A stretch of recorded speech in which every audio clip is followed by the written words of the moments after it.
Hello, my name is Sarah Willoughby. I'm the author of the book He's Making Diamonds, A Teen's Thoughts on Faith Through Chronic Illness, and the host of the Diamonds Conference. I've also been blogging for 6 or 7 years now, much of that when I was chronically ill. And so today I want to share 3 tips for blogging when you have a chronic illness.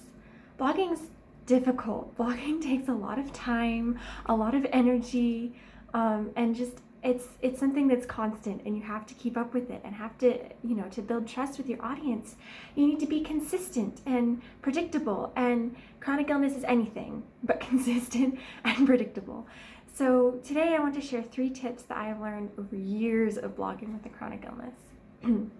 First, create or batch create content. Work ahead a little bit when you are able to, so that when you're not able to, it's not a big deal and you're not stressing about it. Working ahead, getting yourself a slush pile can really help. I still do this. I try and write posts ahead of time so that I have a lot of time to edit, so that I have a lot of, and so that I have multiple things in place, so that if I have a flare for a few weeks, my blog isn't just like, okay, forget that. It's able to keep going even though I'm not able to keep going. So batch creating content is hugely helpful. I know that can be hard, and especially you're like, I just barely have the energy to create one thing right now. But next time you have the chance, you have inspiration, you have maybe some extra spoons, consider doing that, because it's going to make it way less stressful and way easier in the long run. 2, give yourself grace. Give yourself grace. If you need to stop blogging for a month, that's okay. You don't have to keep up with every single week. And I know this is like, aren't you supposed to be consistent? Are you supposed to be trustworthy for your readers and they're supposed to know what to expect? Well, when you need to take a step back, just tell them. They tend, in my experience, to be way more understanding than we give them credit for.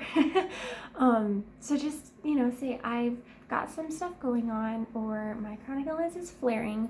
I'm going on hiatus for however long, or even just indefinitely.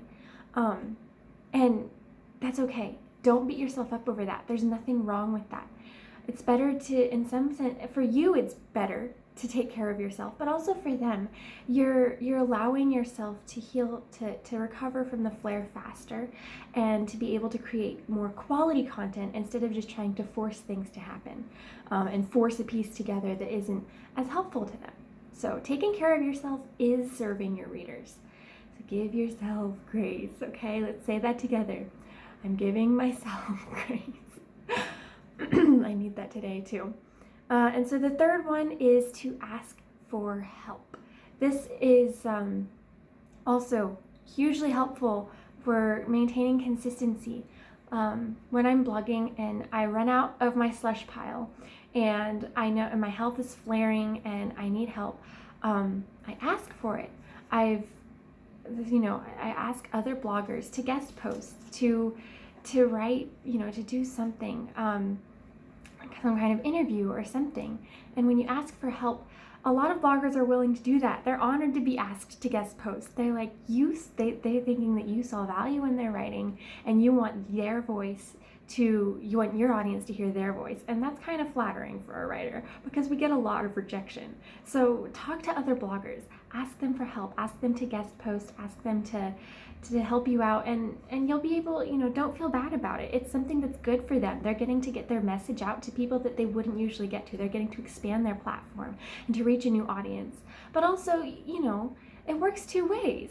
Someday down the road, when they need help, you might be in the perfect position to guest post for them, to exchange that. And so that can be it's not only okay to ask for help and good to ask for help, it gives your readers a new perspective that they wouldn't otherwise get. It gives the person that you're asking for help a new audience, and a new platform, and it's just a win-win-win. So ask for help.